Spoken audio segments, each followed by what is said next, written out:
Good morning, everyone, and welcome to the show. I have a sudden drop-in that's going on. So I am working on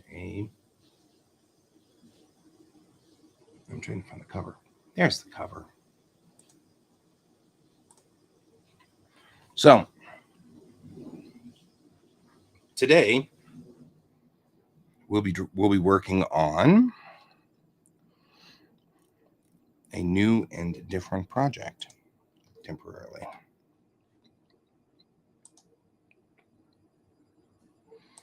Big one.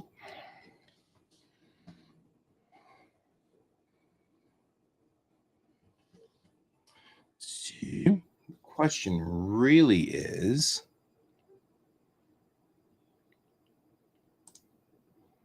what's our size in units on this?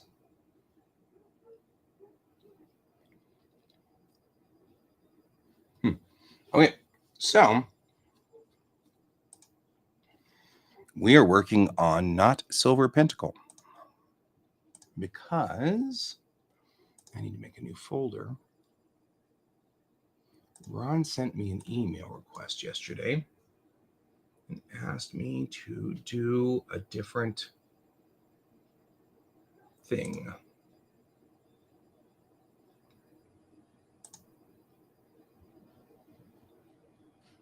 She's called the Book Finders. Okay, so new folder.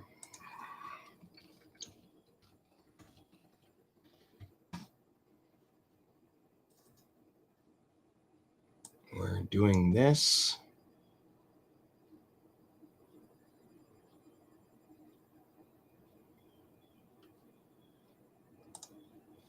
We're going to call it Book Finders Cover.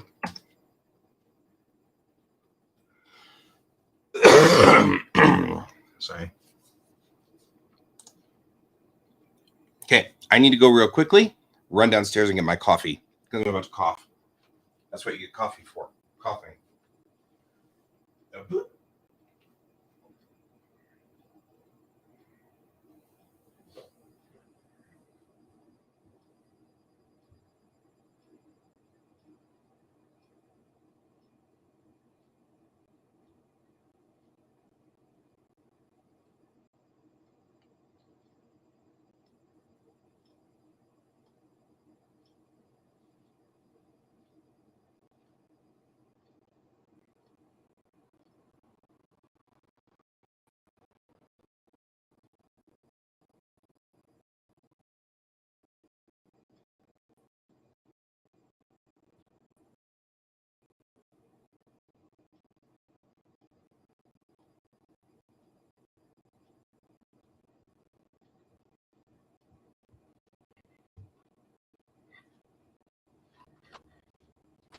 All right, back to work.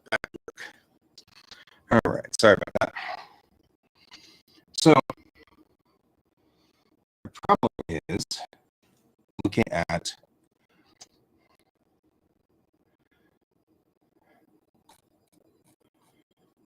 the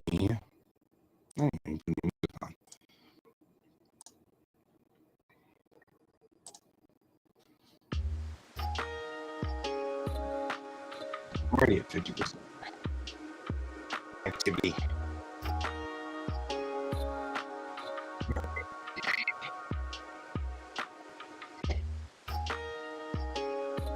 and falling 40% connectivity. Well, luckily we're just painting today, so that's the way it goes.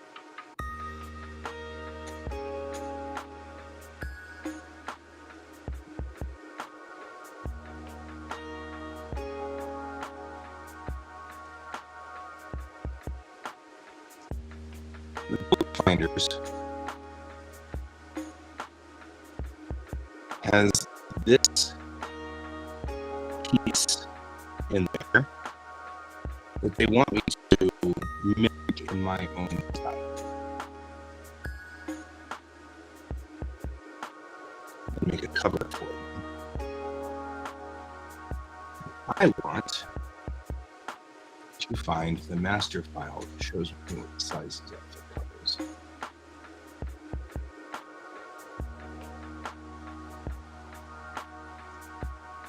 Which is this one.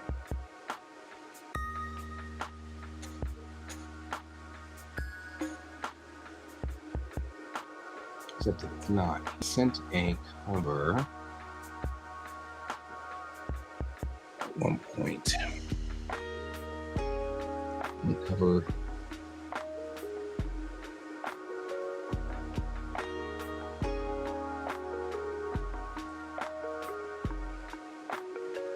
that one's better.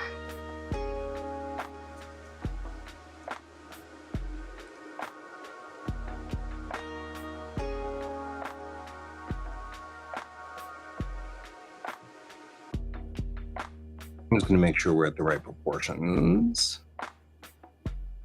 We aren't. Which is why I always wonder about these things, like the master design doesn't look the same.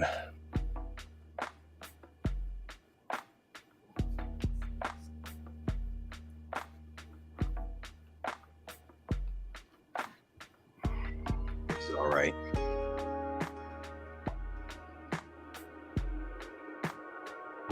Somewhere they gave me instructions, and I've gotten so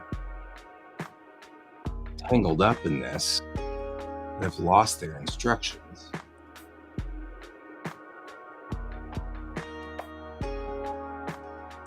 Oh. No, that's not it. That's the instructions. It says instructions. Are you going to work? I'm going to work. Love you. Bye.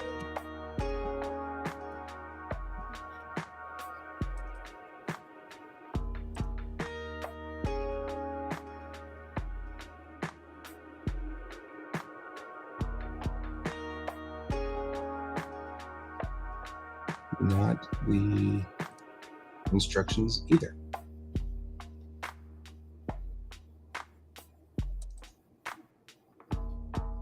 Covers. All right. 6x9 is the. So let's go ahead and start a new file. And we'll go width 6.25. Height 9.5. Weird.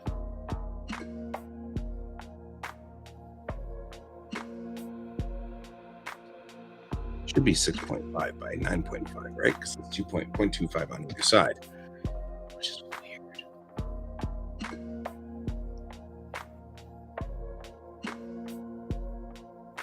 Oh, I see what you're saying. So if it's a cover, it only needs to bleed to the right.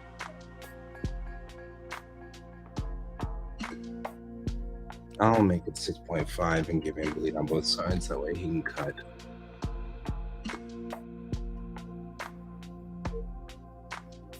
We'll do this at 600.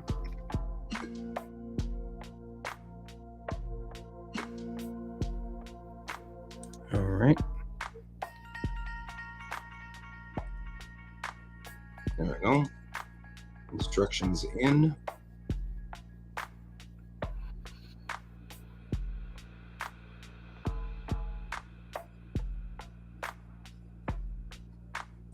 And then we'll do a new one because it's just easier to do this than it is to do anything else. This. and then select and then do this. Copy. I know this is like, why are you doing that? Because this is just easier.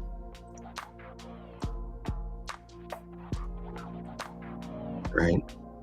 And this gives me my 1/4 inch bleed all the way around. Shrug. I know, it's like, what?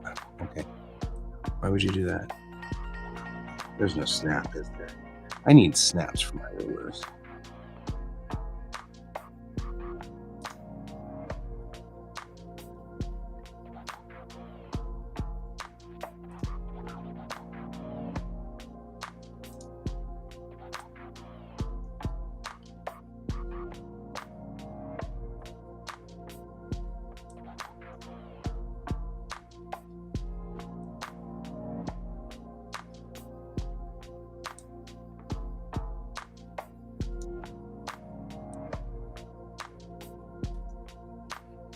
There we go.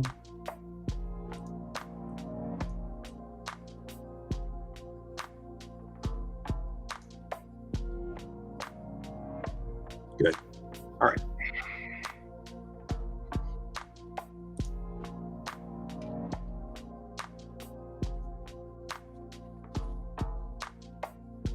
Holmes and Houdini.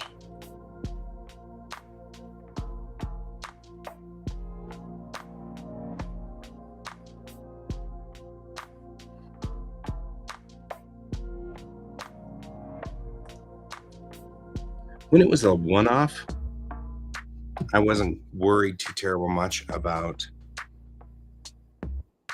building a zone for blocking off things.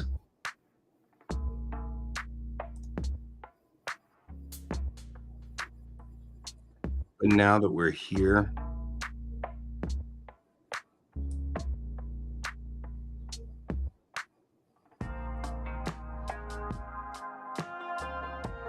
I'm kind of feeling like this is about time for us to do this. Because we're doing this enough now that I'm feeling like we need to start having a master file for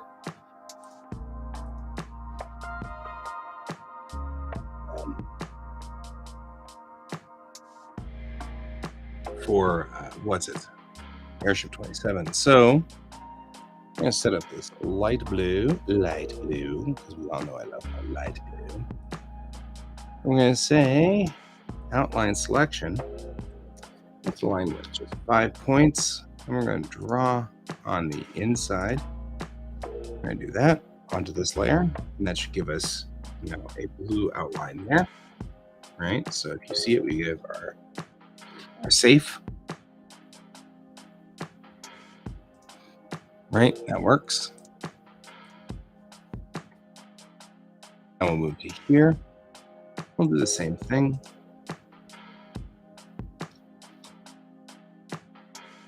Go onto this line right here. Outline selection, and we'll put in a safe on that one too. Now that should give us a pretty straightforward, straight up sort of rig for this.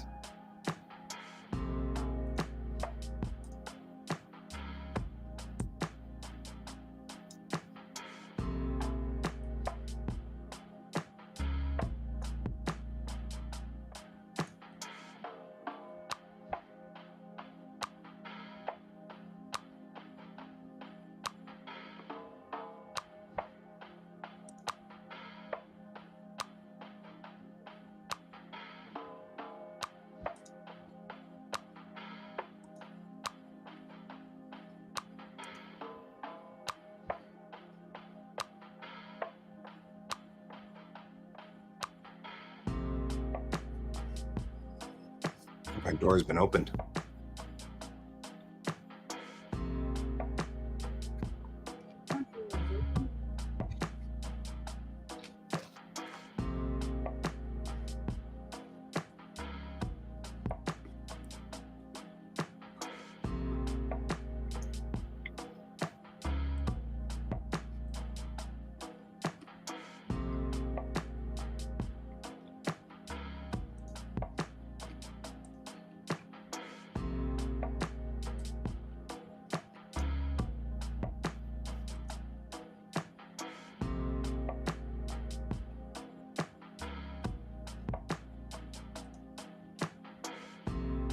There we go.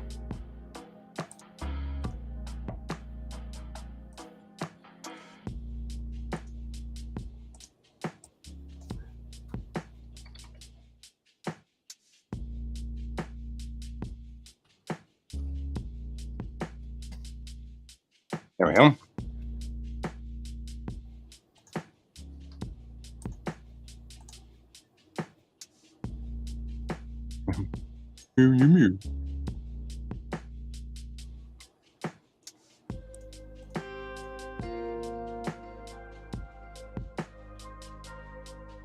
All right.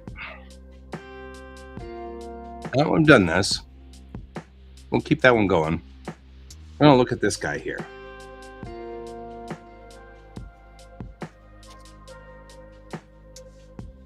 Our instructions are to take this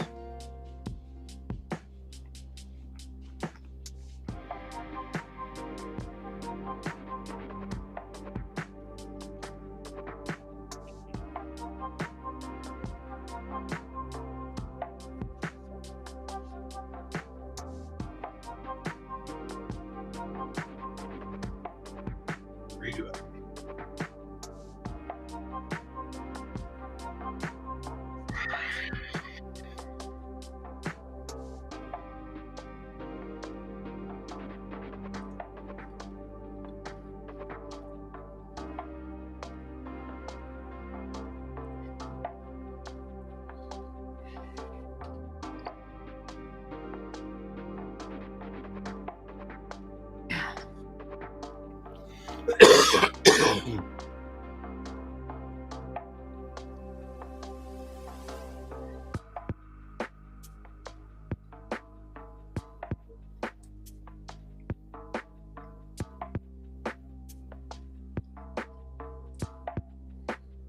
Now I'm looking at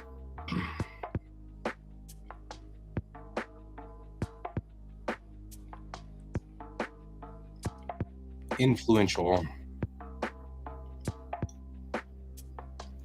artworks.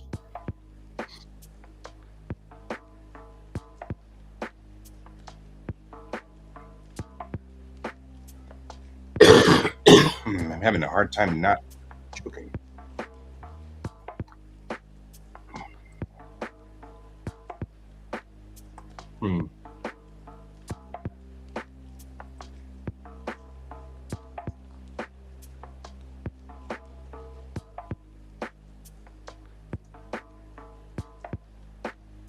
There we go.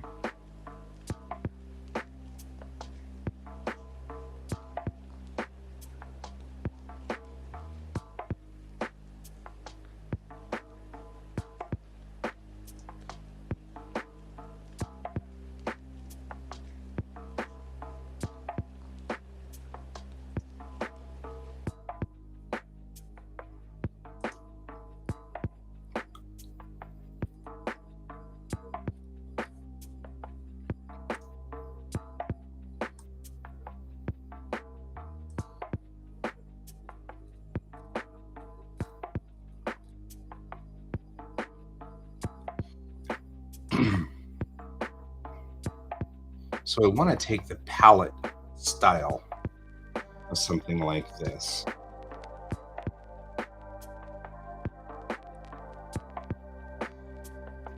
So we're going to use this as sort of the palette style. And all we're going to do is mimic the style-ish of this, right? So we're going to limit our palette to these.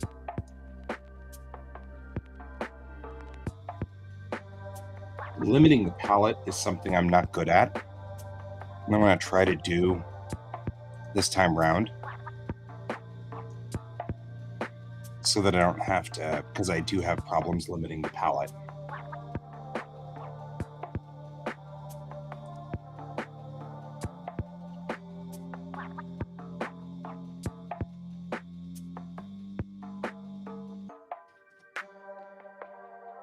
Right?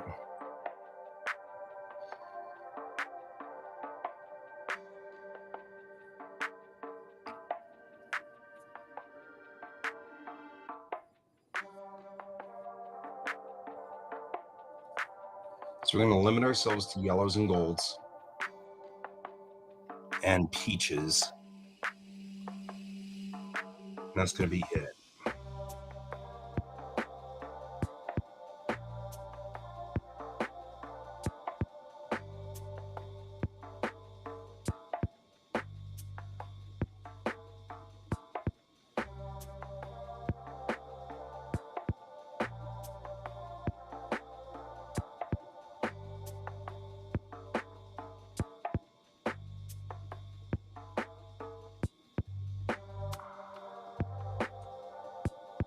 I am looking up references, by the way, if you're wondering. All artists should take references. They shouldn't draw from or draw directly on the references by any stretch, but we should all try to take from our references so we can get kind of an idea of what's going on and to get an idea of what our palettes are and maybe what our style is going to look like. I mean, looking at this, the line work is going to be very gentle and probably in a brown, which is going to be on my red spectrum that I can use. You see how the brown fades to red to kind of give that illustration that we can use that. So, not wanting that to influence our sketch. Next thing we're going to do is add a sketch layer. We're going to go in here and we're going to sketch.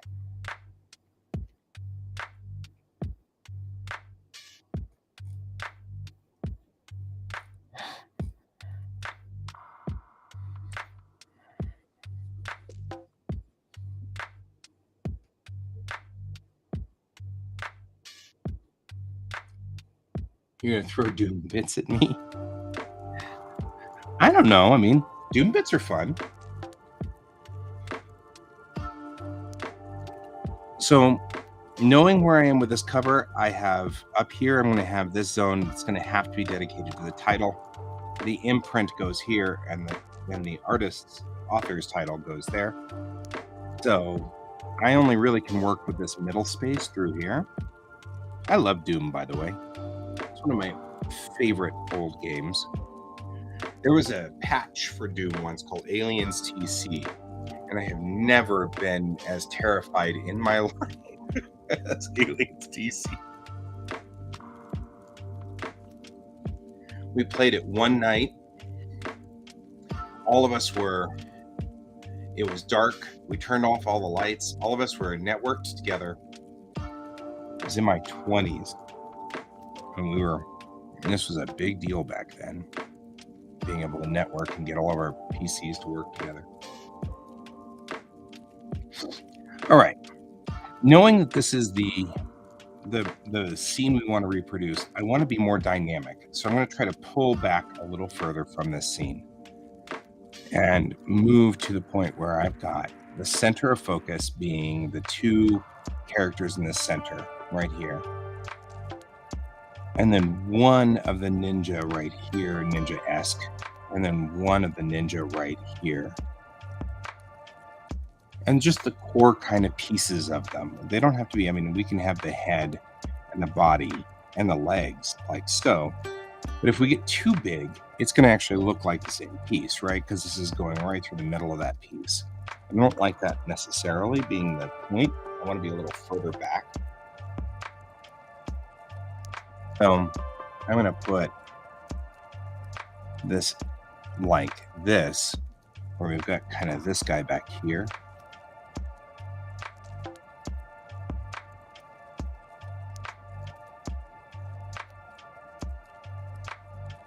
So here's one of those ninja. We're going to do the other one right here. And it can go into the imprint because I don't worry that much about it. Right. And then we're going to put our two heroes here. And probably one hero like so.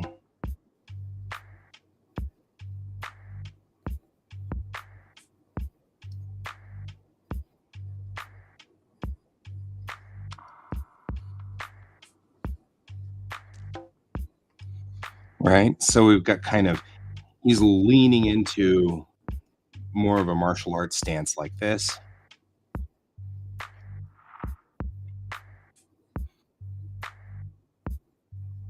And we can put her back here.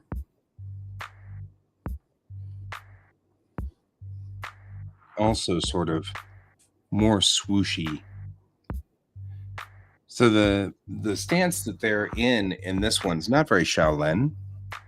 These aren't Shaolin stances, which is why I'm kind of looking at this going, I'm going to stretch it more. Because if you have these stances like so,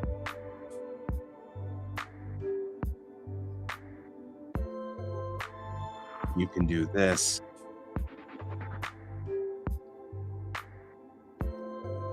Maybe even have her hair kind of trailing behind him, right?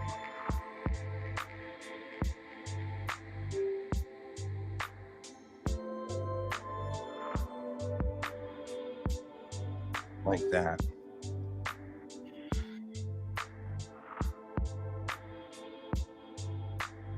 Now, he had put their fingers in a pinched maneuver like they were doing mantis form.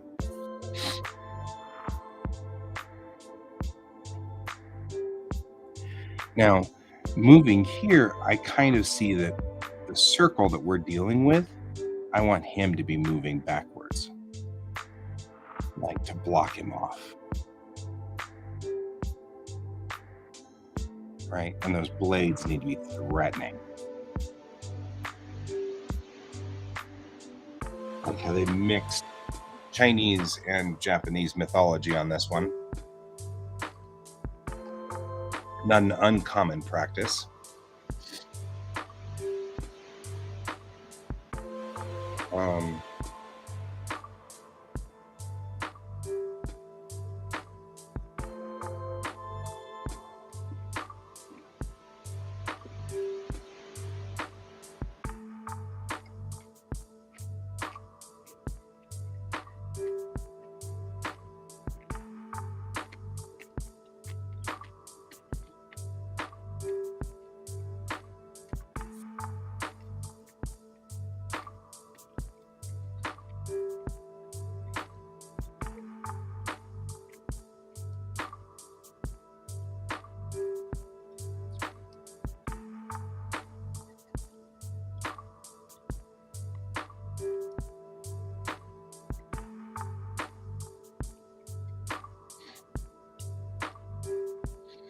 Now we know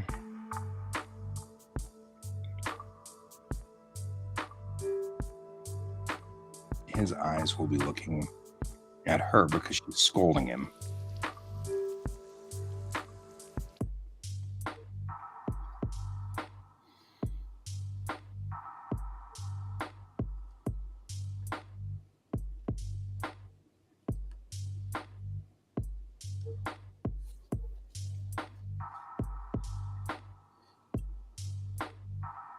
Now let's look at what the other guy was doing. Has a sword.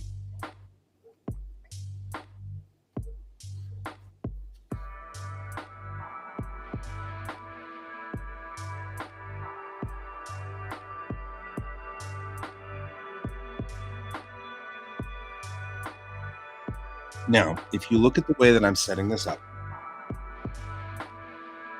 the eye is going to go into a Z formation, right? So when we read this, we're going to be looking at it this way,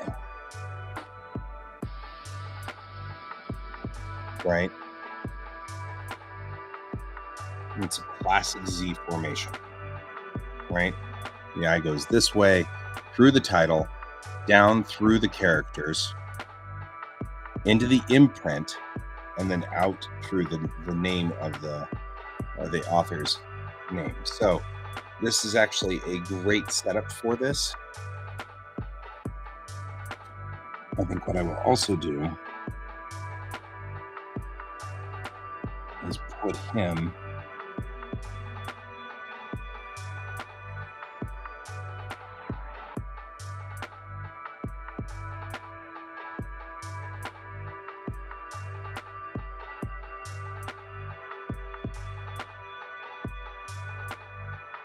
and counterbalance the body and cantilever it.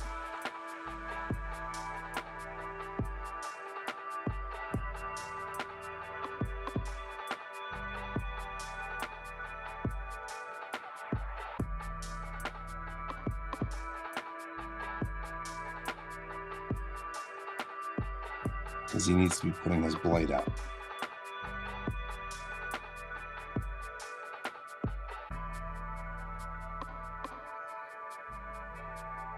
The blade should point in, thereby drawing the eye that way. So we're moving the eye through this drawing, through the people, and across the bottom. And I'm actually feeling a little uncomfortable with this guy's positioning at the moment, because he actually should be a little bit more, really, a little bit more here. And you can see where I'm going on this one, right? If he's here, your eye is coming through here and leading gently into the imprint and across the title.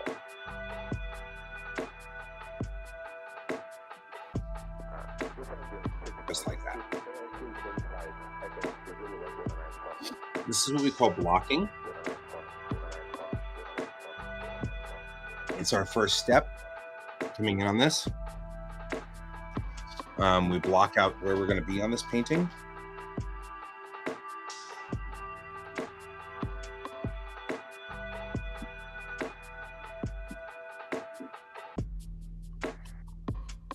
She has a paintbrush. I'm not sure what that means.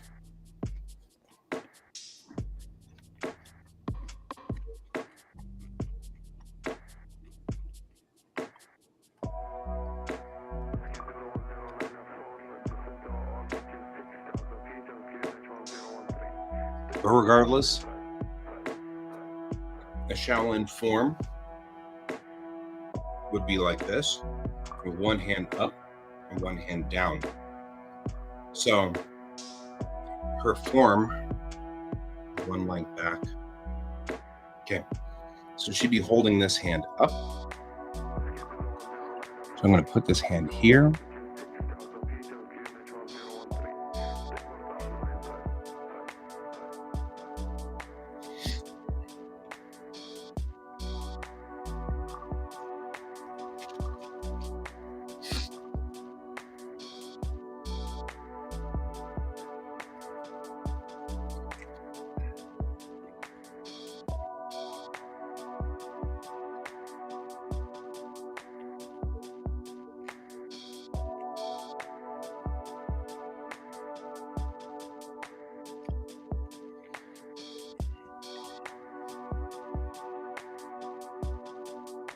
Okay.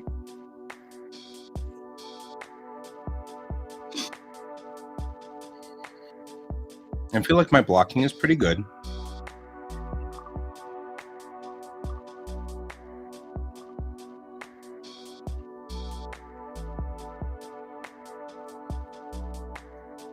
So let's start talking about our movable masses. Juno Busquet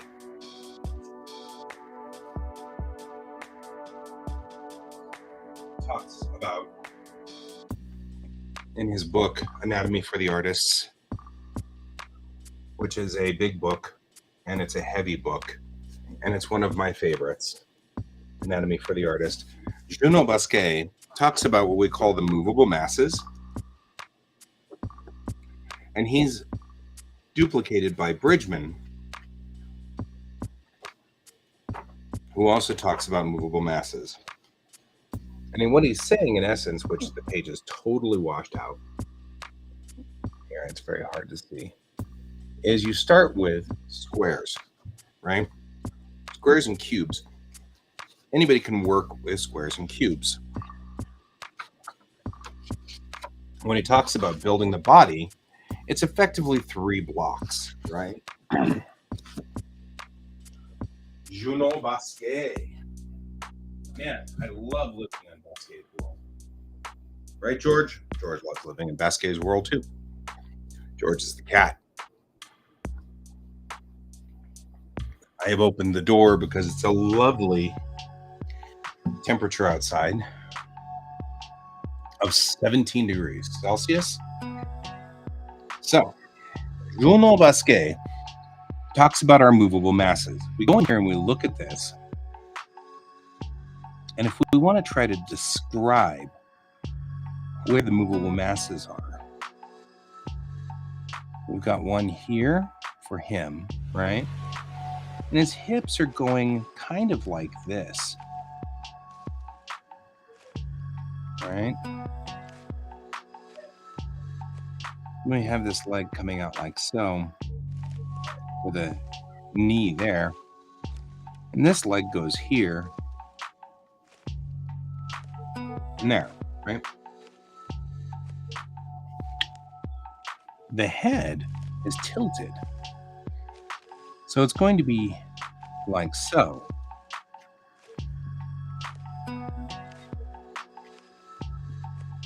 With this hand coming out here to this point and then being like this because he's trying to cast a thing.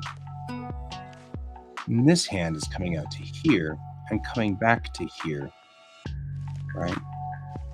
So just looking at the design of this, I can now kind of get a good idea of where his body is in space, right? This guy's much closer and most definitely is just looking straight at him. The body, however, is not squared necessarily.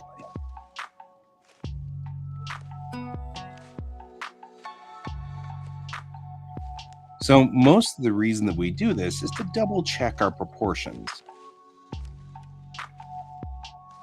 And it's mostly because I really like where the sketch came out on this one.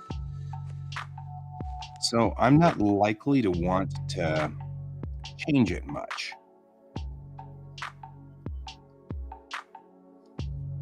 Right?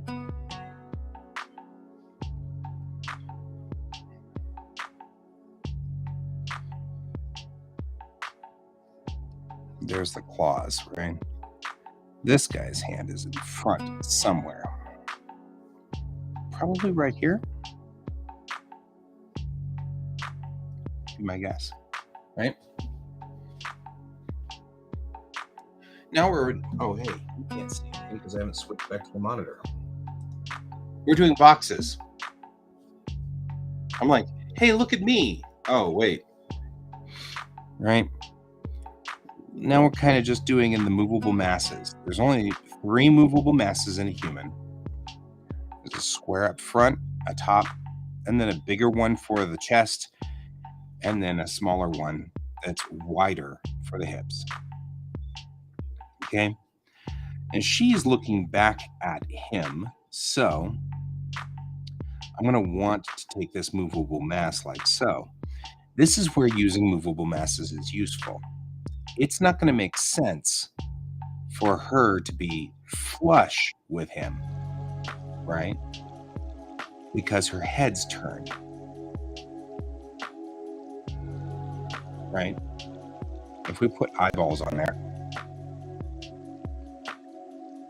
she's turned this way, so she's got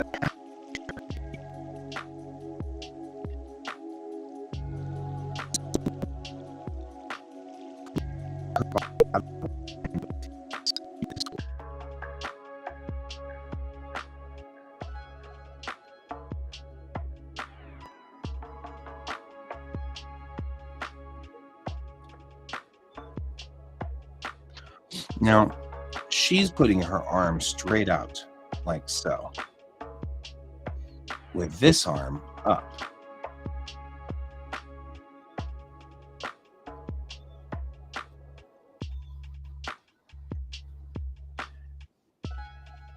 Well, looks like we're having connection issues, so just bear with me. This guy's gonna be looking straight at her. But you'll notice one thing that's already happening here. His body is twisted.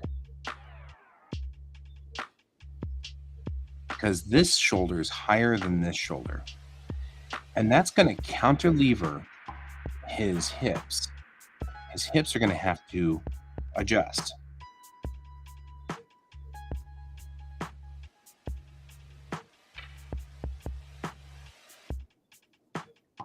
And he will also, because his center of balance is no longer through the center here, this is not his center of balance anymore. Center of balance is moved over like this, because as long as this arm is out, like so,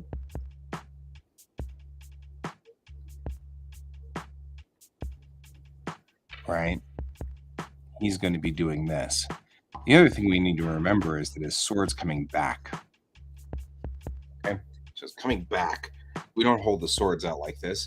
We bring them back when they come over their heads.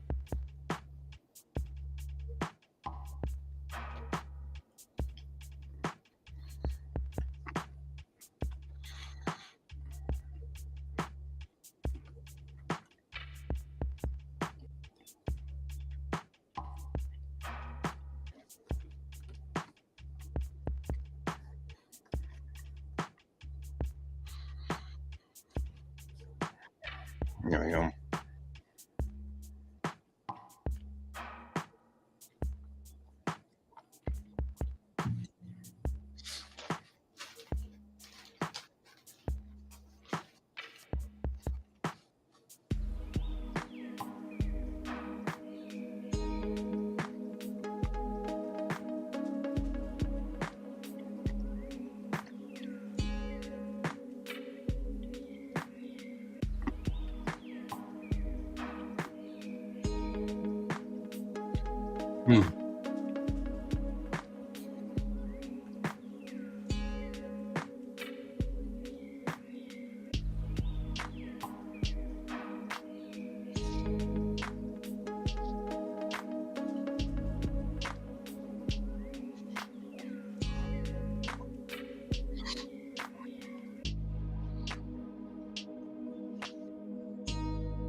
The original shows his hand above.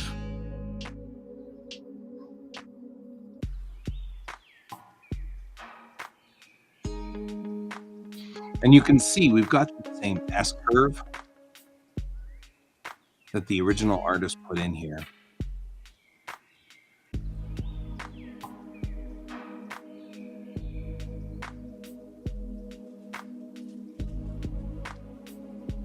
I'm going to try to mimic that S curve coming in here, that already natural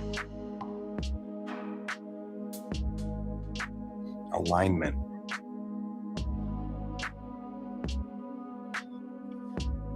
Oh, he's going a different direction. He's coming back through here and coming through, so this way, trying to lead the reader in this way through the artwork.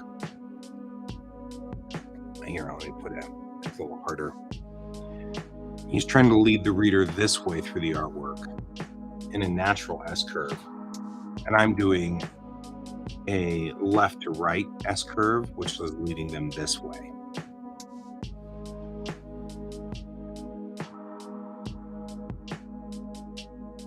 And that's where we are.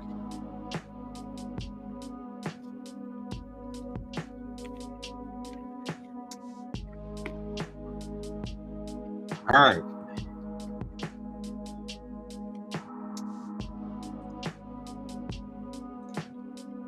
Now that that's done, we're going to spin up Daz Studio.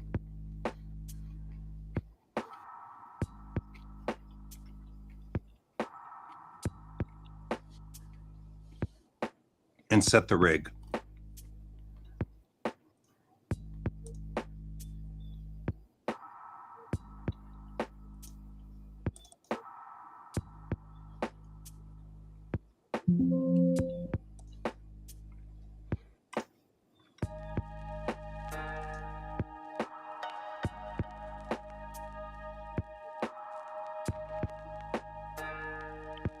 Okay.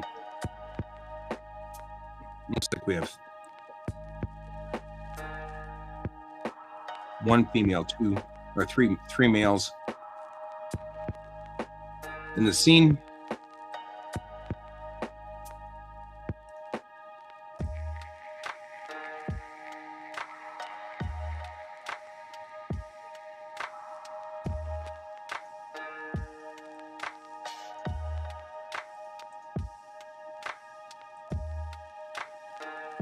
And all we're going to do here is, good morning, Chibi. How are you doing this morning? I'm apparently having connection issues, so if I sound like a robot, I apologize.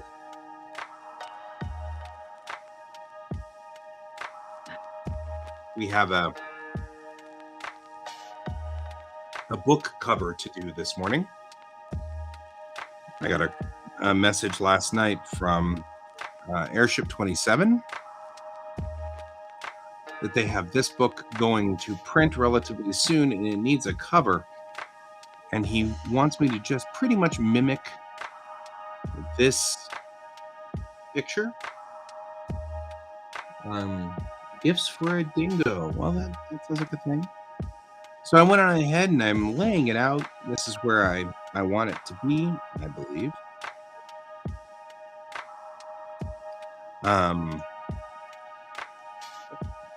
My original rough looks pretty solid. I'm liking it. So I'm just working it out here in 3D to get it through the 3D space. Make sure that my positioning is good.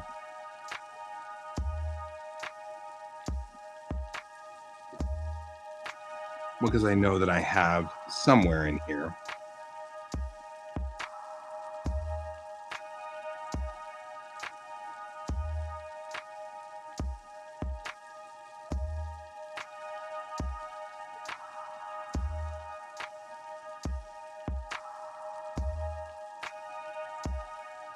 I have the poses set for these.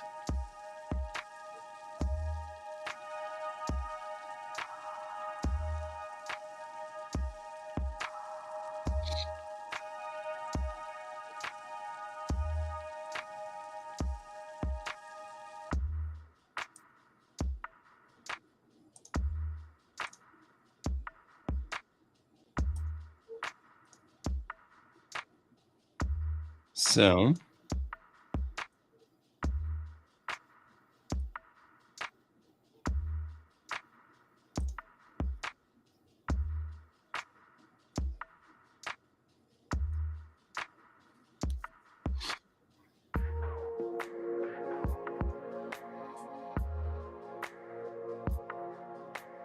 these are probably all ridiculous. They usually are. I feel like I have seen at least one of the poses that I'm looking for in my head.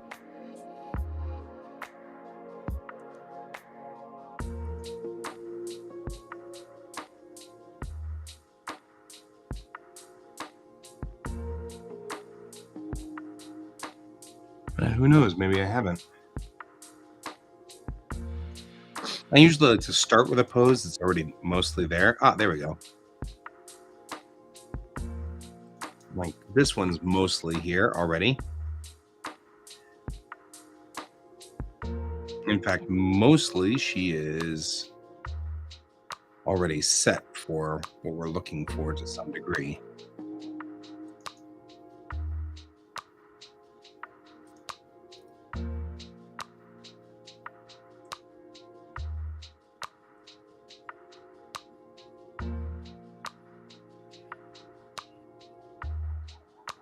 Right? And so if I take him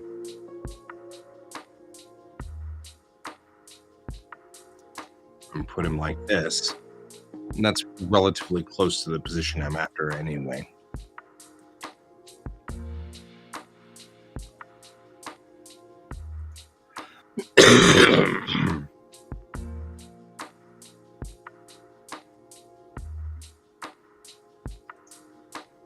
And this is pretty close to what we're after.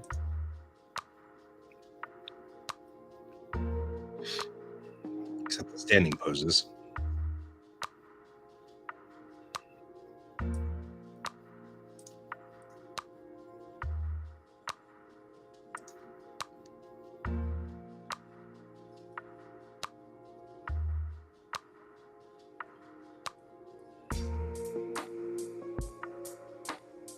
this won't help me, then I can't really do it. No.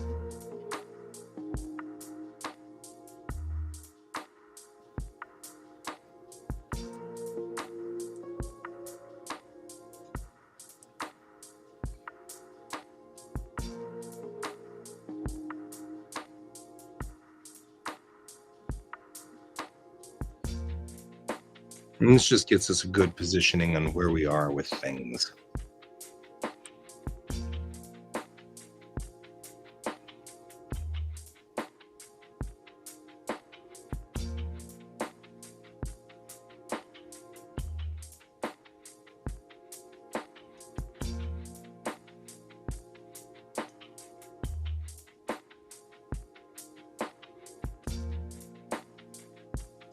Right. From this point now, I can kind of see where everybody's positioned. They're in rough positions. It's all right. I don't need to worry about it too much. I'm gonna set my depth of field for my camera for 35. And now you can kind of see what the layout's going to be on this.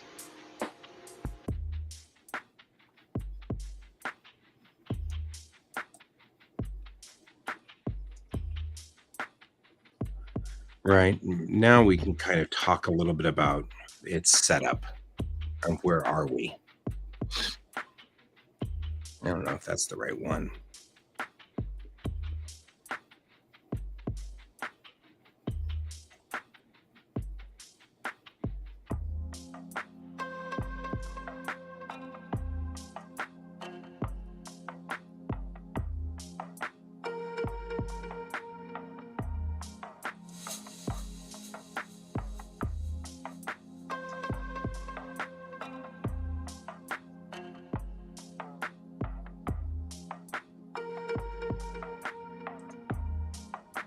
Right. I don't know how far down I want this to be.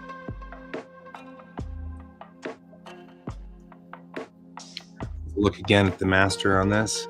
Right. So we can give her a lot more action and mobility if we pose her like this. Right. So she's moving more.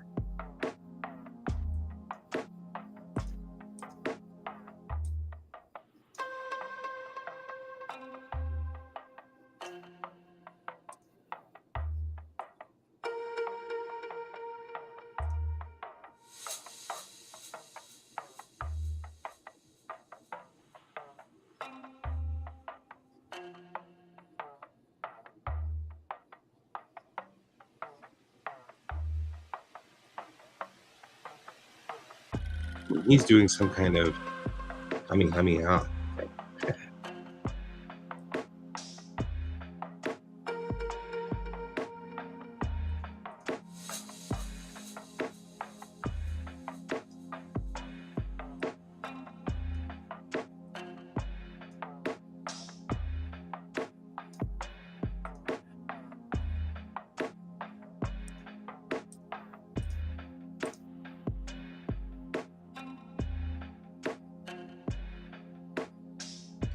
Look at his handwork here. So he's doing the Spider-Man thing, right? So let's look for Spider-Man here. It's a good start on this pose.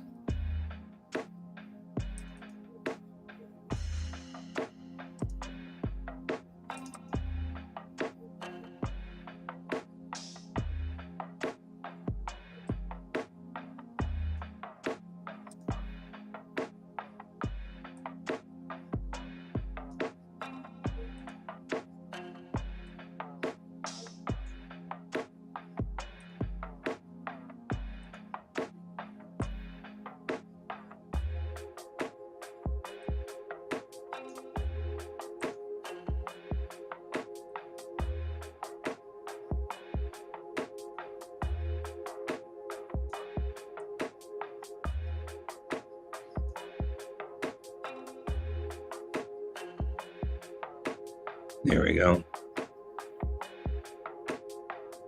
Now, if we look at it from the camera's view, we can see he's doing a thing, whatever that thing is.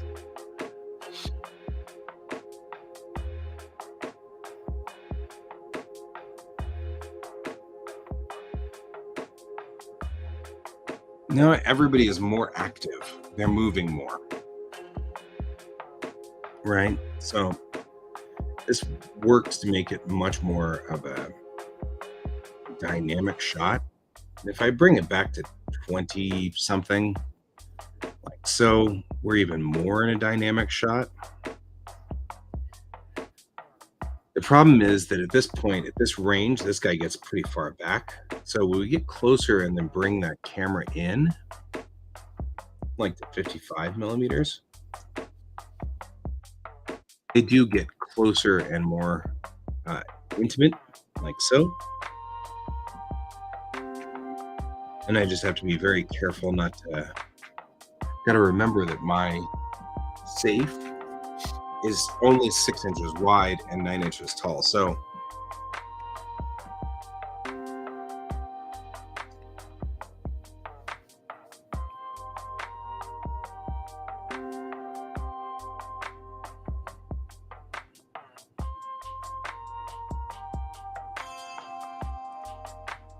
I feel like he's twisted. I twist him back like this, like he's preparing to strike.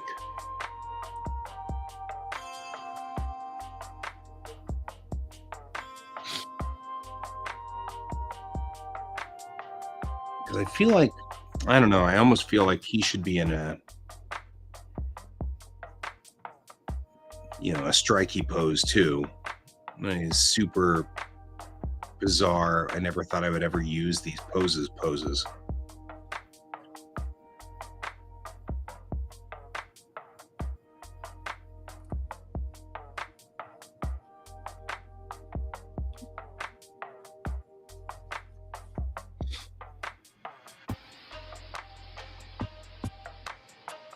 I don't know, I like him better over here, I think. Like he's about to really get in here and do some serious damage on this.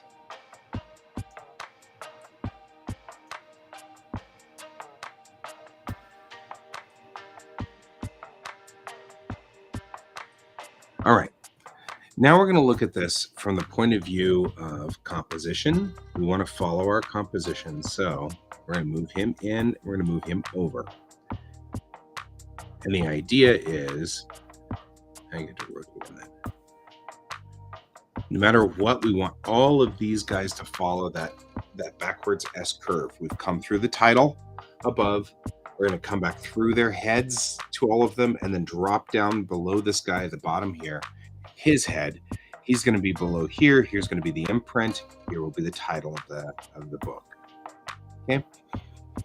So we want to remember that and remember some important pieces like this probably could be brought down and forward more, because we want to make sure that no matter what, her hand never goes above his head, right? The other thing we want to remember is this guy has claws. So we want to make sure that the claws are threatening.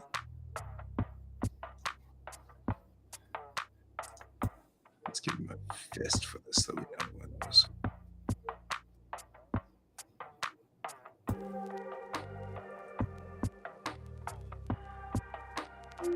But also not in the line of the actual piece.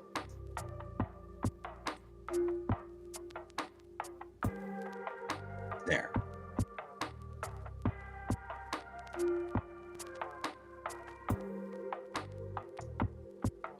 Like so. The other thing we're going to do is we're going to bring up his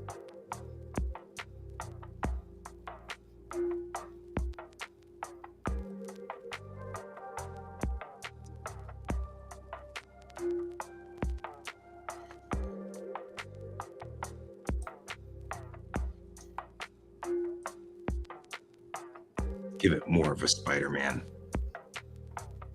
and less of a kind of a weak.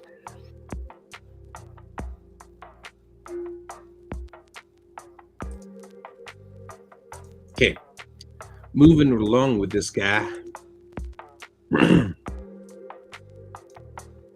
He's talking to her, but I don't think his head would be lolling to the side. We're just saying so.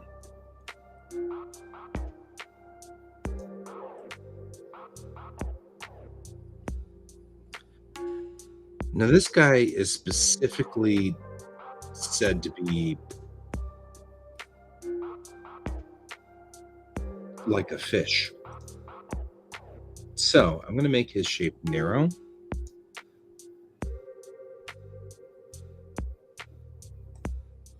Maybe not the youth morph, though. Maybe even push him to emaciated because he's small. It won't matter because I'm just making the maquette small so that I don't have to worry about. I want him thin and not not as. I'm gonna do head.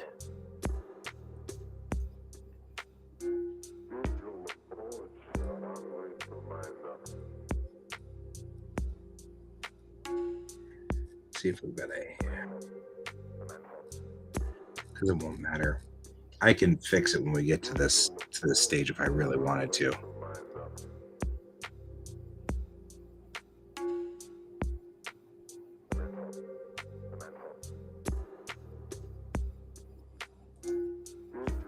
Well, you know what? We're gonna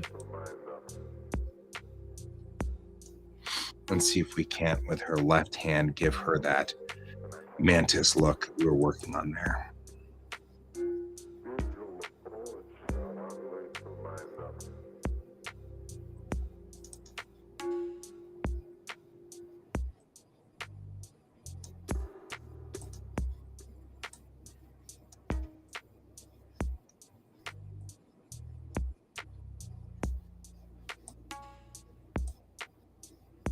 There we go.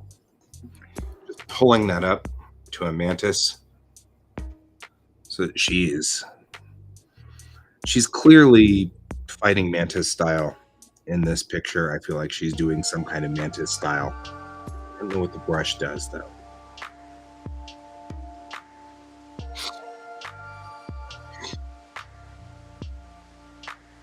Now we're going to do a quick capture of this. And let's make sure that our alignment is right. Because there's no way to properly do this except to bring it in, right? And see how close we got. And the answer is not so close. I probably want to bring it down more.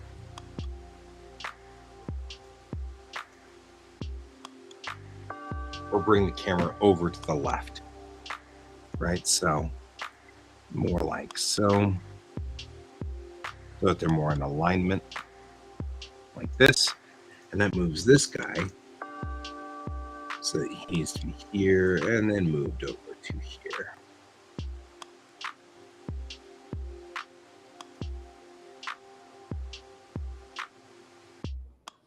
Right, so we're going to then twist his head, bring it this way, and bring it up. He's looking. We want his eyes. Go do it.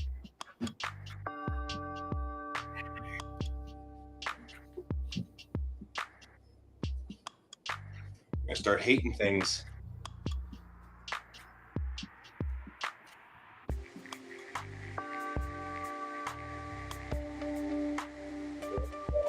Screens.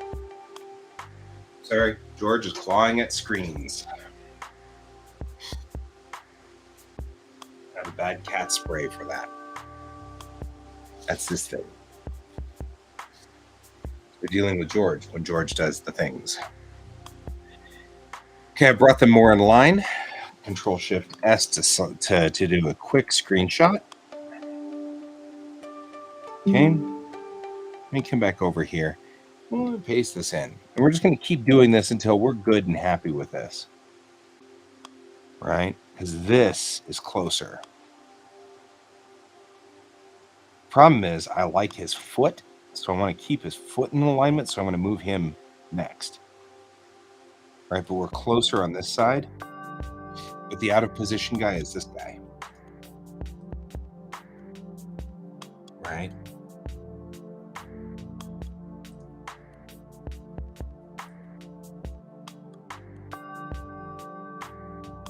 And that looks much better.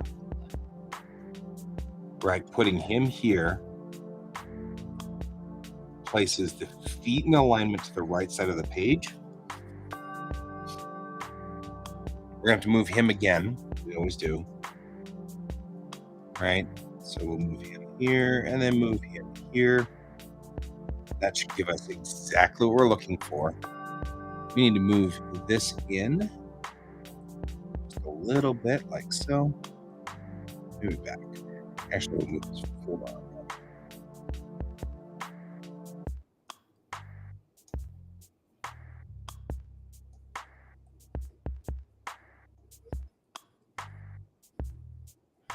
There we go.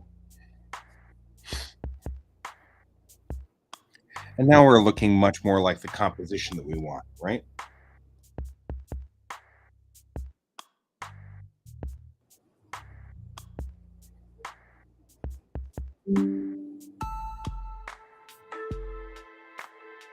We're setting up the composition will look really nice here.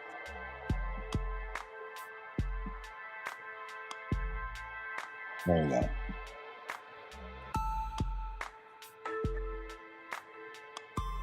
Okay, let's take this guy now. And let's look at him based on just where layout is. Okay. And now we look at exactly what we're trying to do, right? We kind of see where we're headed. We've got the eye travels here, through him, through here, through here, through here, down to the imprint, and over.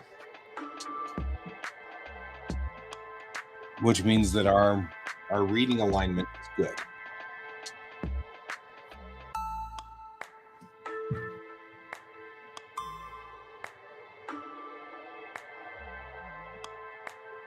Hey.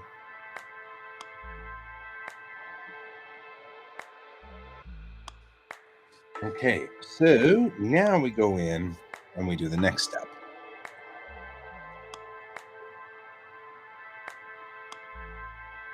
Which is we sketch it in more like we wanted. Now, looking at the original, though, you see how much more of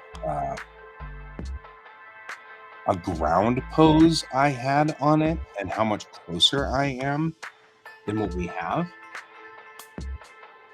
So looking at my original sketch underneath it, I'm looking at a couple of things. One, his head's here where I put my sketch head there. Her head is here. Sketch head's there. You know what I mean? Like, I feel like, and the size is different. Got kind of a size differentiation here. And so one of the things that I want to start thinking about is that, do I want to move this back into place so that it's more like that? And I think I might, right? And that's going to require me to bring that camera back in. So we're going to get tighter with that camera to make their heads bigger. Then we're going to pivot back like so. And over.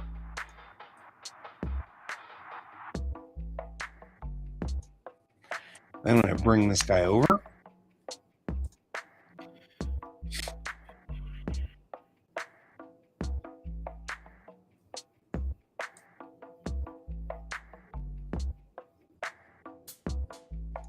Right. The other thing is, this guy's casting a magic boodly boop. A boopity boppity bop. I don't know what he's casting. He's casting a boopity boop. So I want that in that same line.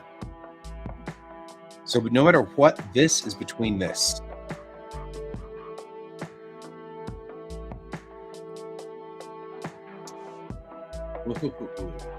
We have a squirrel on the patio.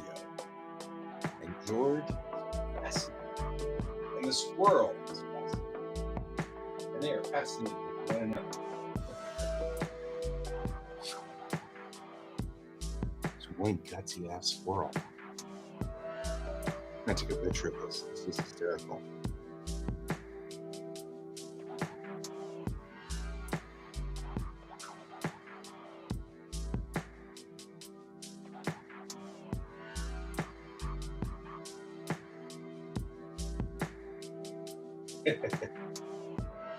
George loves the squirrel. The squirrel loves George. These things are happening. Okay. And by loves, I mean very much that George wishes to eat the squirrel. And we know this. Nobody's not pretending that George is not a predator. All right. So here we go. This is, I think, where we want it to be, although I feel like he needs to still kind of go just a hair back.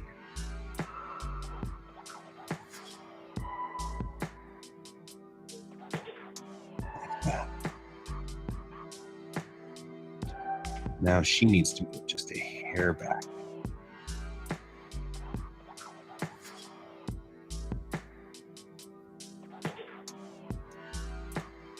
There we go. And maybe so we don't get feet tangled up over here. Remember, her hand can't pass above that line.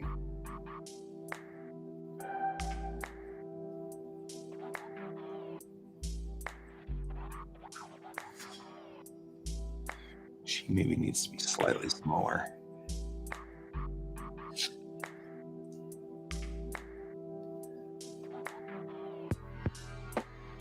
This is the time when I might use body size.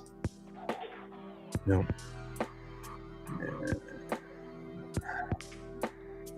Height.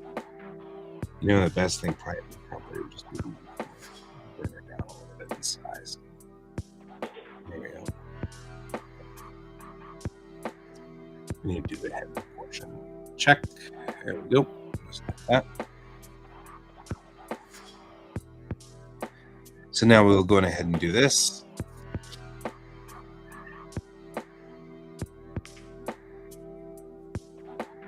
And we're still super dramatic in here. Even if we bring this down like so.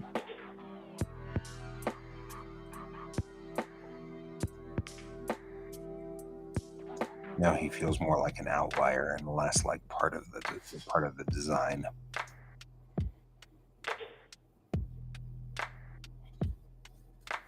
There we go.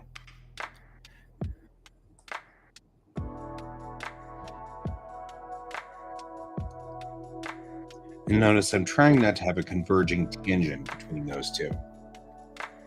And converging tangents are when you have two lines that move in the same spot that causes the viewer to not understand which way the lines are going. So you either want your lines to be parallel,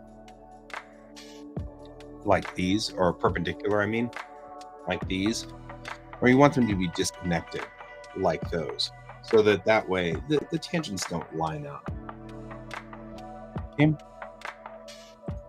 I feel like we may have moved him now out of the picture side. So I'm kind of trying to figure out how to get him into this zone so that I can get him back into the picture.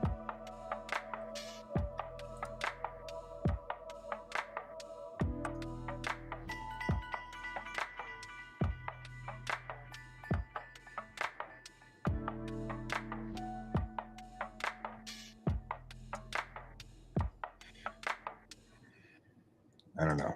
We'll see. I may have flattened this a little too much.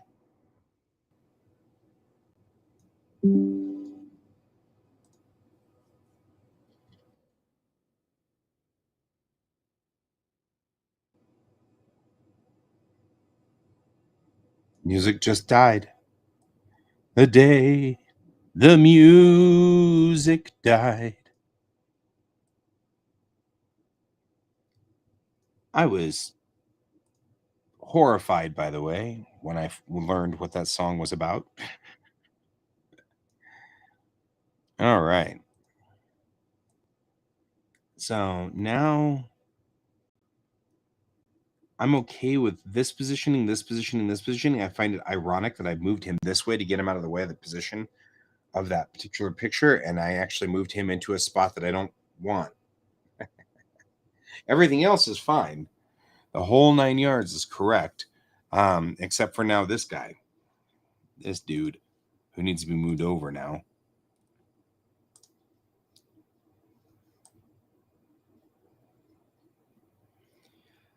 Like that. And look at our distance between these two heads, and then look at our distance between these two heads. Then look at the distance between these two heads. So we should be good. All right, moving him back out where he belongs. And then restarting our music.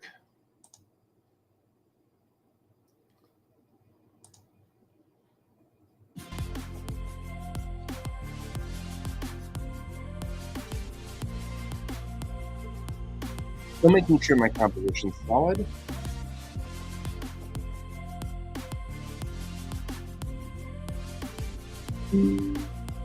Right. Something this one.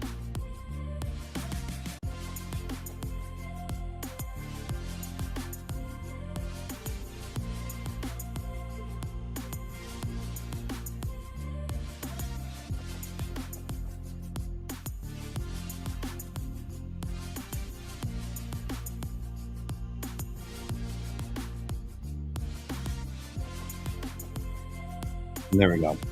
I think that's where we want to be.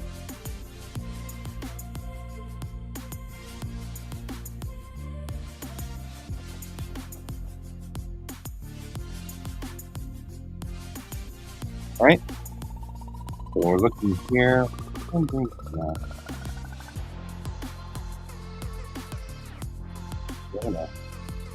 the message out to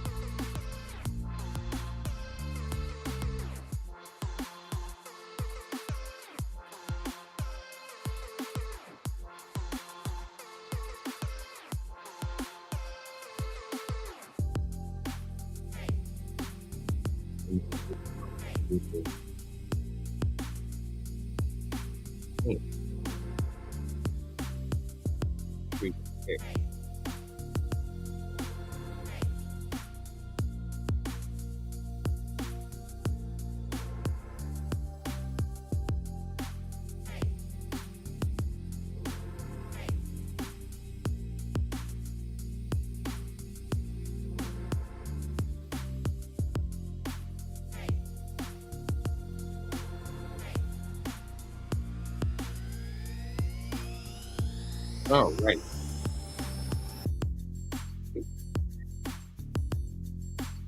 So my original sketch called for a lot of stuff going on here, and I feel like the mechanics have done a good job of kind of matching up my original sketch. So I'm going to go ahead and start laying in inks on this. In general, I don't blue line a whole lot in this because I use the maquettes to kind of be my rough. However, I do want to kind of give some pointers to myself as to what's going on in the scene as far as like design, so that I can match sort of their clothing. Because we have a lot of clothing sort of design going on. We have a lot of things happening. So kind of want to go ahead and match that design. So we're going to go ahead and do something that I don't usually do. I don't usually blue line in here, but I'm going to this time. Okay, so for example, looking at this guy here, I've got a cloak and everything like that. It's a very, very big cloak. So I'm going to kind of put that cloak in here and indicate this cloak in the same way.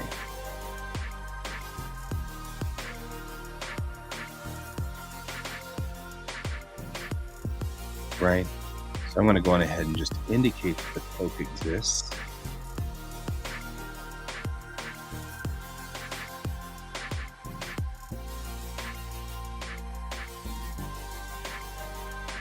Just so I remember that I want to make it opaque.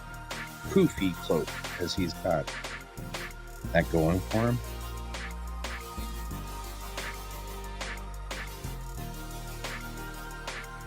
Right, and then on here, we want to make sure that we have mentioned that he has the claws.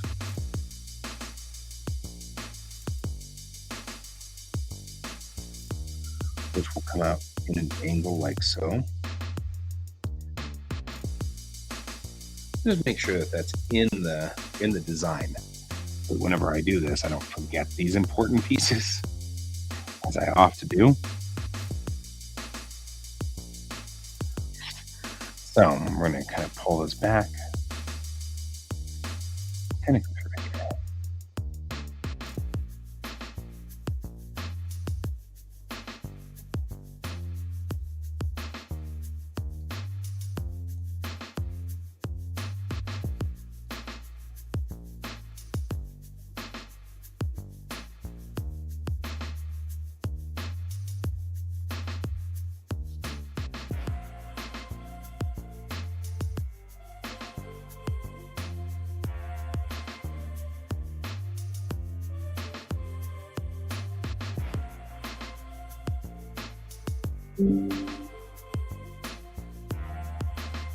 Let's save that.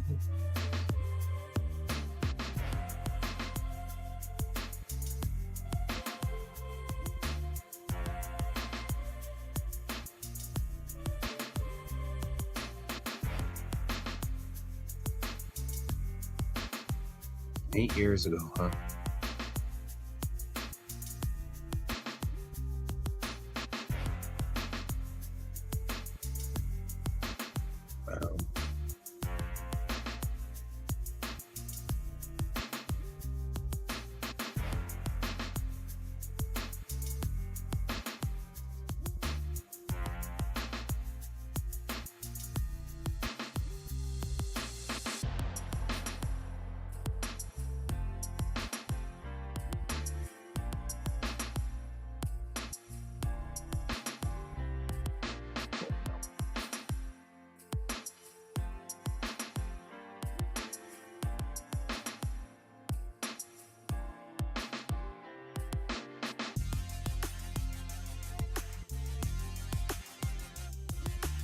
All right, we're moving along.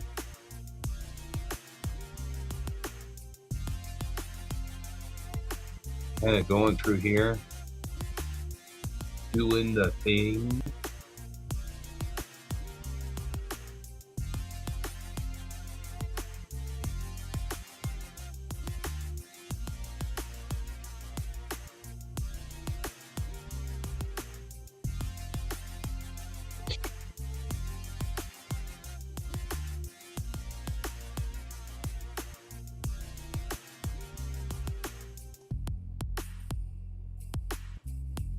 Oh,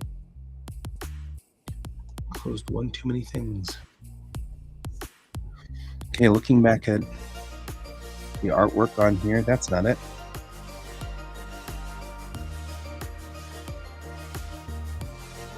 Right, looking at him, you know what? I've saved myself a ton of time to get more.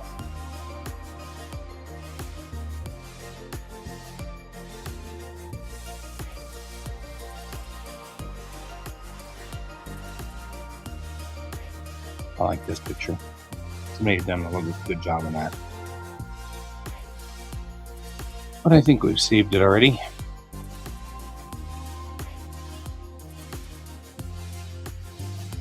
What we'll do is save as.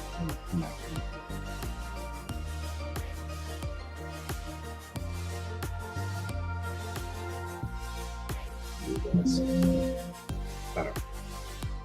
So this way, we're already working kind of off of what we're after.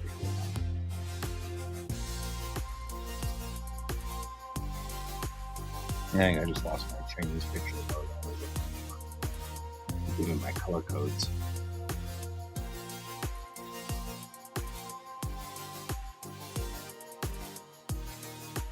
So let's quickly put that in here.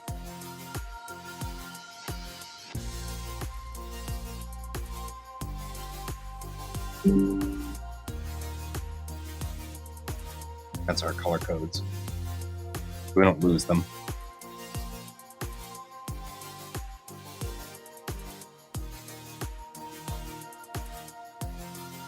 Okay.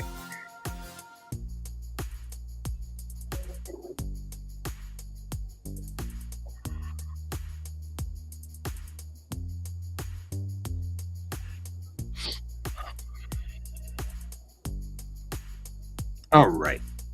We've got this original piece here to just kind of keep an idea of what we're doing going on here. I'm actually going to go on ahead and just put it in multiply for right now. And that way we can still work with it and just keep it off to the side until we've got everybody drawn in pretty good.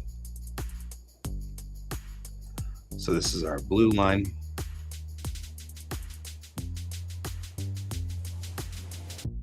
Right? And these are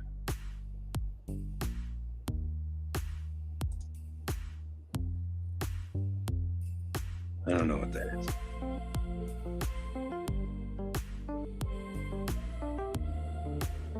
Oh, we already had our color codes. We don't need you.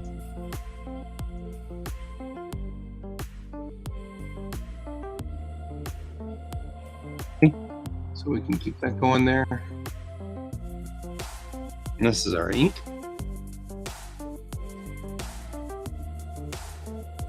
And we're just going to go on ahead and just put these two up here and just kind of keep them in our upper periphery. And this allows us to go on ahead and blue line in where we want to be with this. So I'm going to go on ahead and bring my pen back in. I actually have a pencil for this, and I like kind of using the pencil sometimes to just make it look like I actually know it actually looks like a pencil drawing of some sort. So he has a standing collar that comes up. Well, he has a collar that comes up like that, right? So we don't. Man, these folks collar comes up. I just want to bring that across his body like so. Right, he's got this standing collar.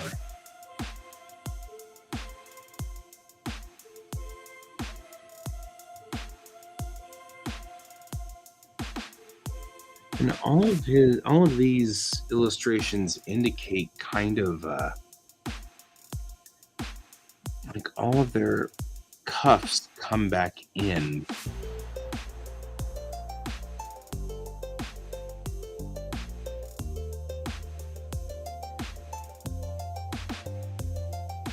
Like they've got a bow to them almost.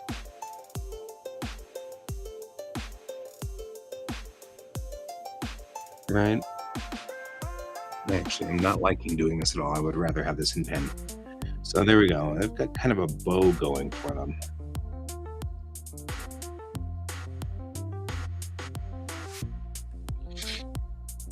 There we go, like that. Right? I'm looking up here. Kind of got this opening here, but not much of an opening. Pretty tight. Like so.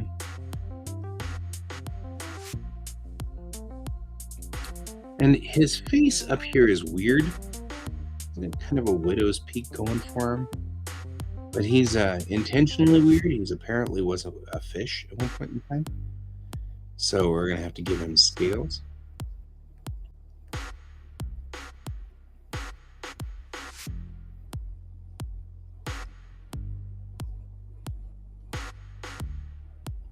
He also has super dramatic eyebrows.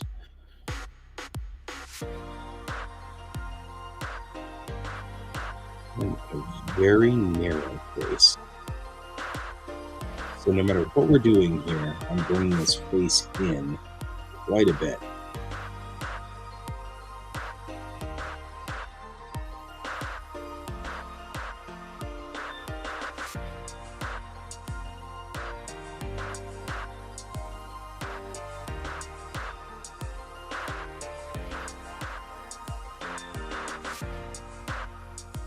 You get tired of messing with Donut? George is over here being George.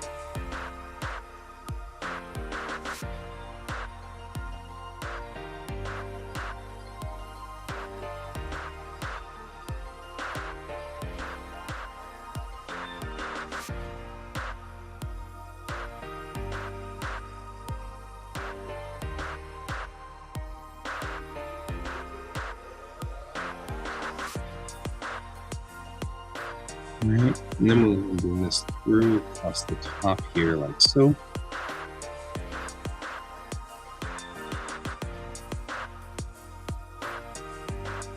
Are we just feeling why? What's the story? Weirdo. Weirdo. Such a weirdo. We talk about drapery. Drapery always goes down. Unless you're being dramatic, at which time it always goes out. Oh, that's a funny joke.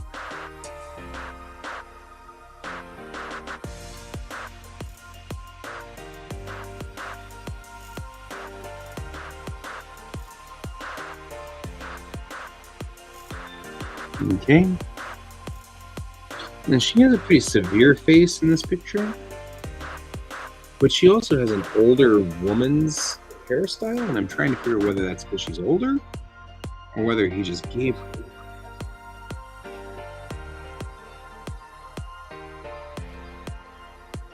But the Chinese style for younger women is to roll the hair back straight across the head. So I'm going to give her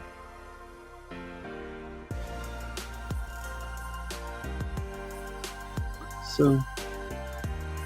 We're going to do this. The bun's going to drop down because of gravity. And then she's going to have hair coming out from the bottom like so. And she too has a high collar, like a mandarin collar.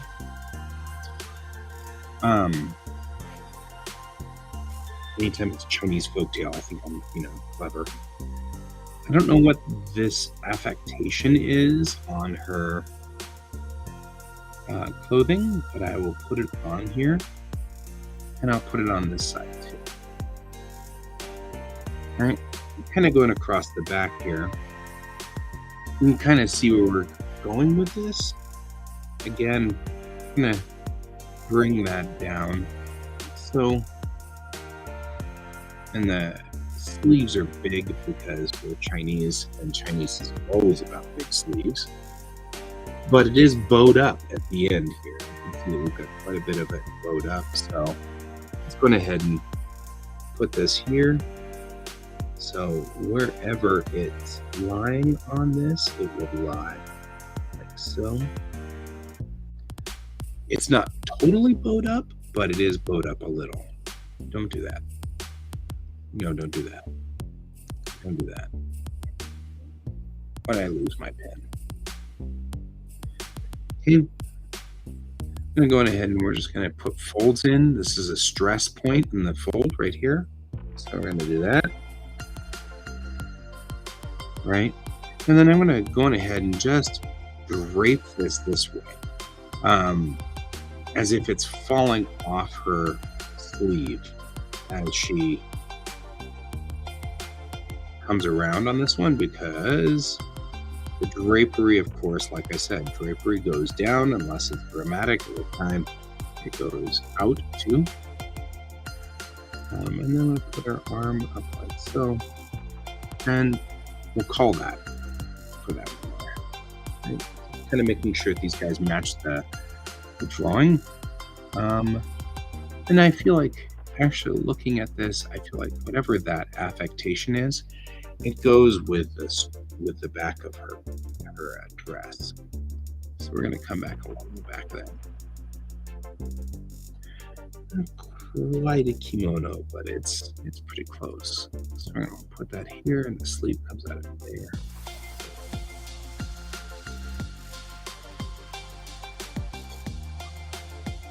I'm going to have an interpretation of whatever this is here.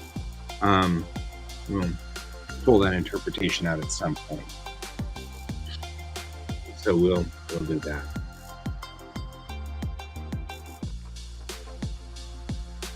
Now, the guy in the background here, kind of looking at this guy, now moving to this side of the drawing, he has a definite wider jaw. So we're going to extend out this guy's jaw, right? So where the maquette was kind of doing this, we're going to continue down like so.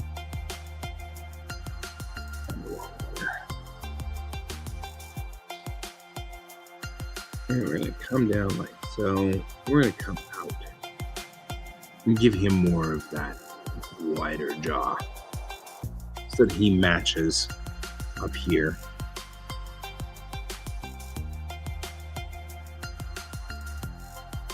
And the major reason I'm holding to this as vehemently as I am is because I'm not 100% sure if he wasn't described in the book, because I don't have the book.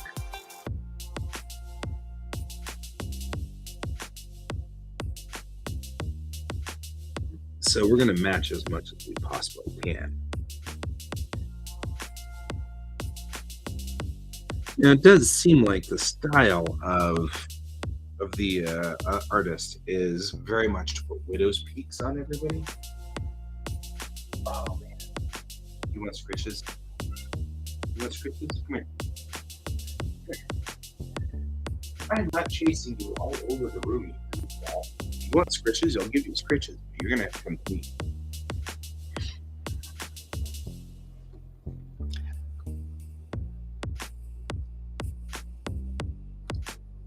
So we're gonna kind of pull this guy's chin in like so.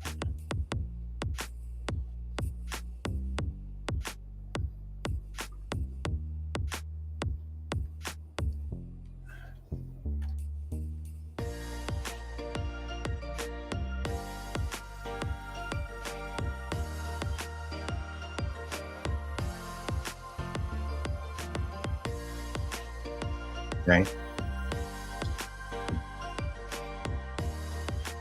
Kind of working through this thought process here. We're going to figure out how to do that.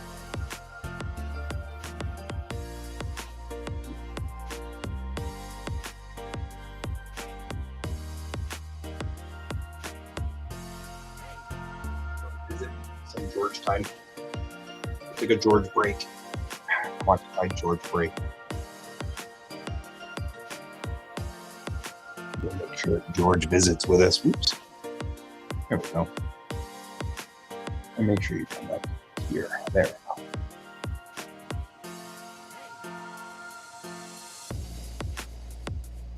We'll take a George break and give scritches to George.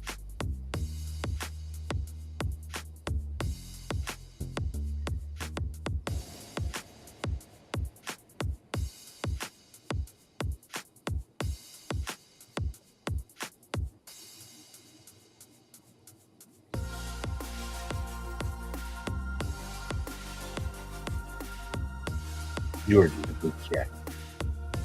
Thank you. He's a little bit now. He's a good cat.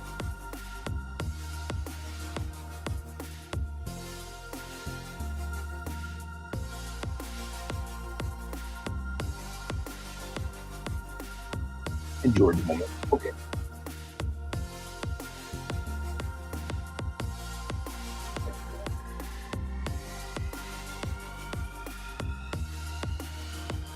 Get back to work.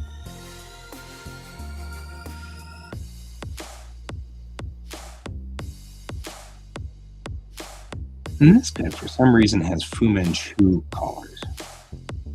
Not sure why, but I'll put them in. Kind of the opinion that we sort of have.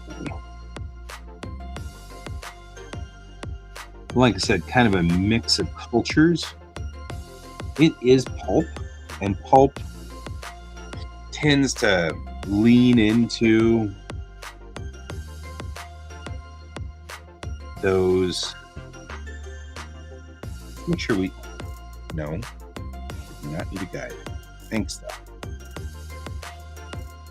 Let's make sure we lean into. Dang it! Oh, we're on the wrong layer. The pulp tends to lean into the genre a little bit. The genre-esque things. So.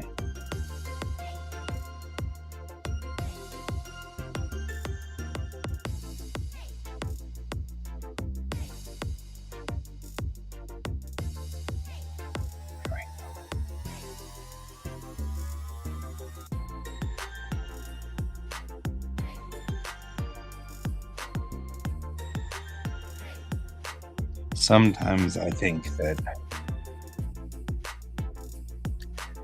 we kind of have a little bit of a stereotyping thing going, but that's okay.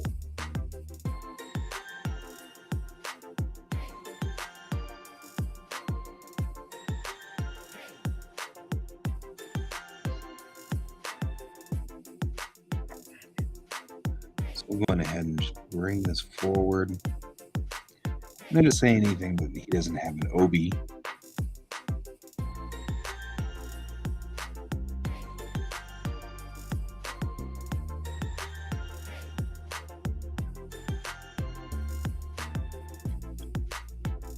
Right, so we'll go ahead and give that a little bit of lay in there.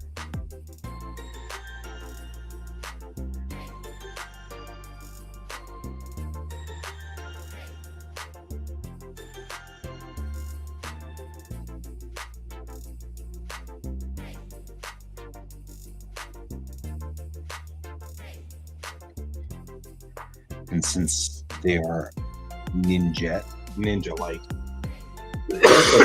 I'll give him Toppy.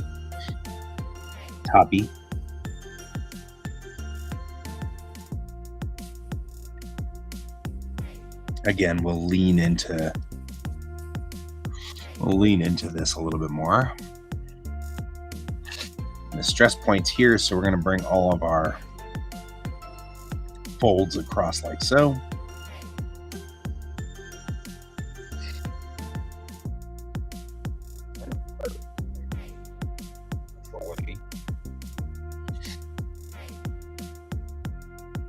All right. Her dress has around the bottom that same design, whatever designs along the top. So I'm going to go on ahead and split that dress, because if she's a combat person, that dress is not staying together like it. I mean, it doesn't show like it's entirely together anyway. So I'm going to split it. I'm actually going to do this. Go up here for this. Kill some of that. Maybe put him in top as well.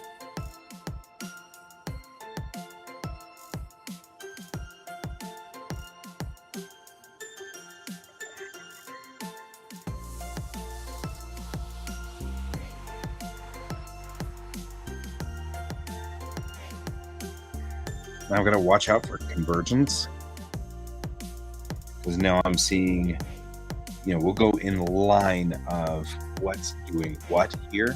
So coming back here, we want her shoe to be here, and her dress is here, right?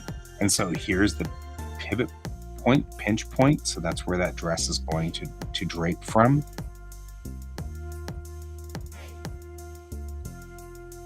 So we got a fold here, we got a pinch point there, so this is where all of that's going to fold out from, okay?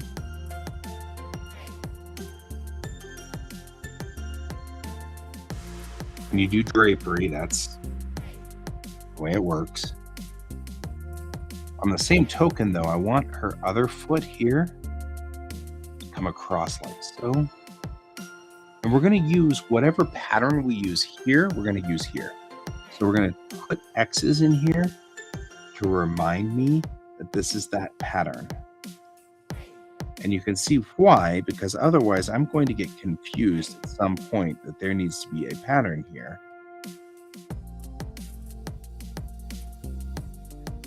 And I need to be able to have that show.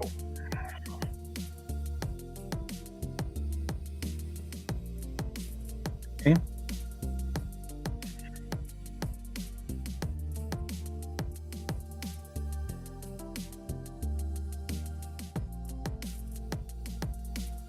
All right. And his face is here. His neck's there. At the back of his ear. Right, we're going to do this. And put in more tabby. Like so. Okay. There we go.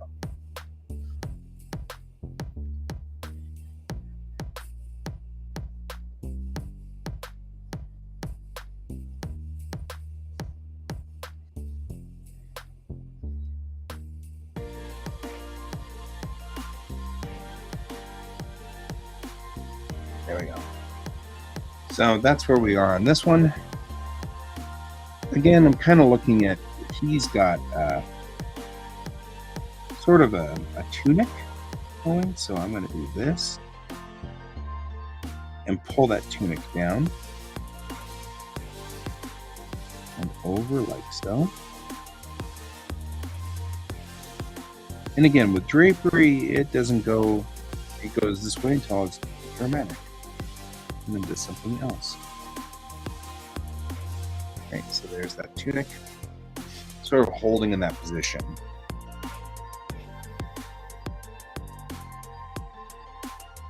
Okay. The other thing is we've got to make sure we don't put this guy's hood has to be out of the way of this.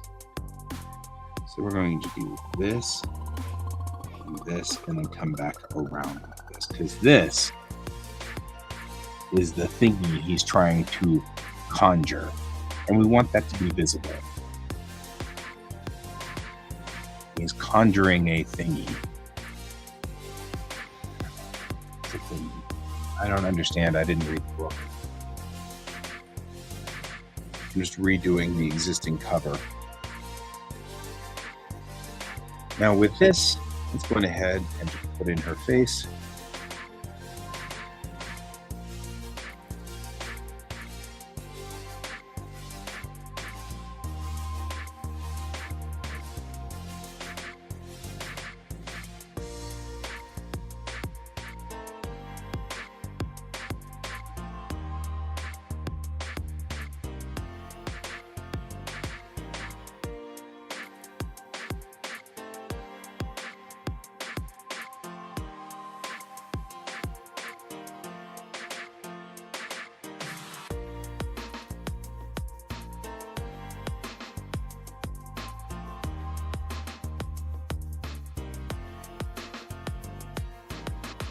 I'm going to bring up her eyes. And actually, she should be looking back at him. And so we're going to pull her eyes back to here.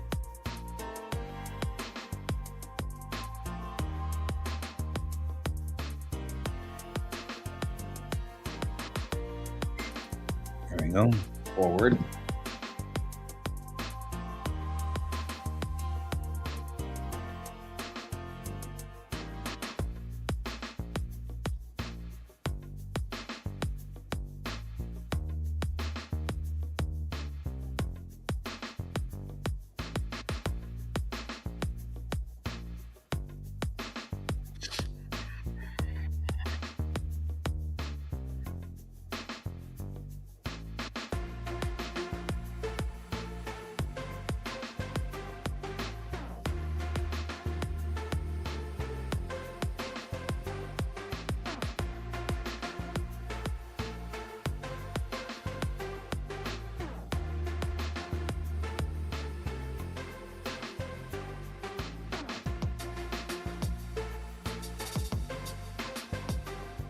All right.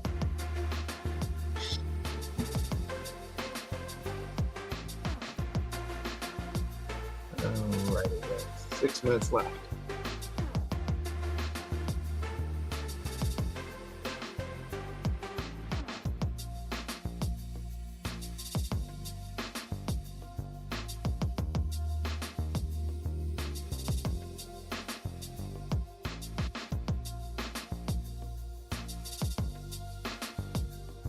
Do, do, do, do.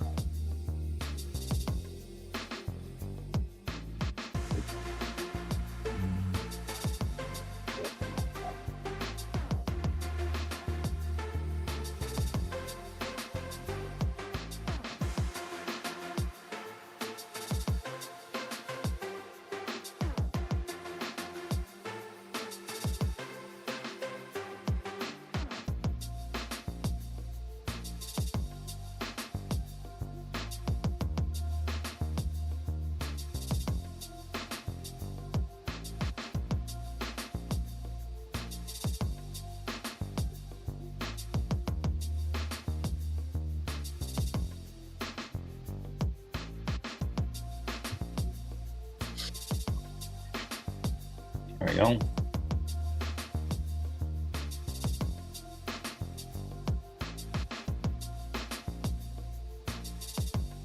Okay, so we're looking at this. We're looking pretty good here. We're looking pretty solid. I'm going ahead and save it. It's a good start.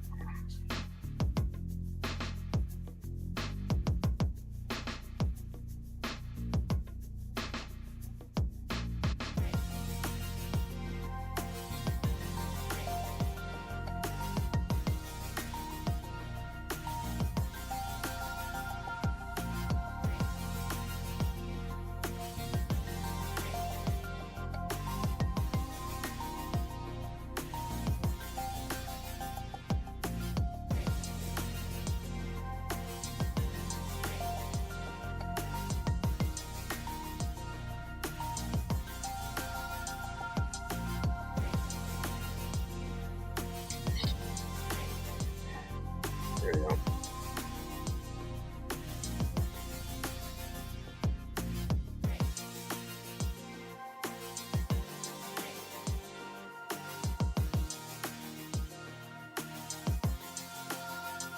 Okay.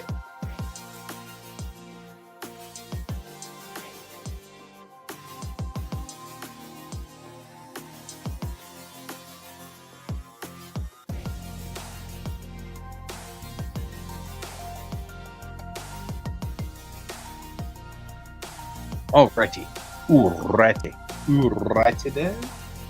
So what we've got now is pretty much the beginnings of this. Next, tomorrow I'm going to put in line work, line art, and then send it off to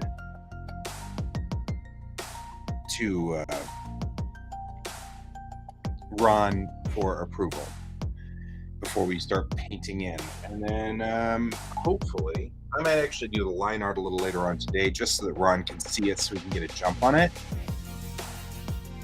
So you can kind of see where the layout's going on this. And see whether he wants to change anything or not. So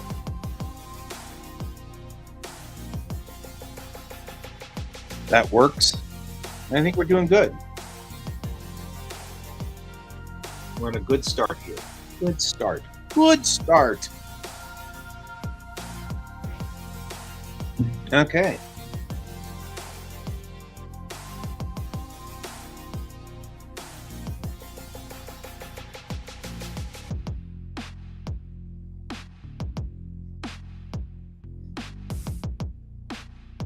Cool. Well then, guys, I will see you all tomorrow. Thanks for joining me. And I hope you have a wonderful day, and I will see you tomorrow. Bye-bye.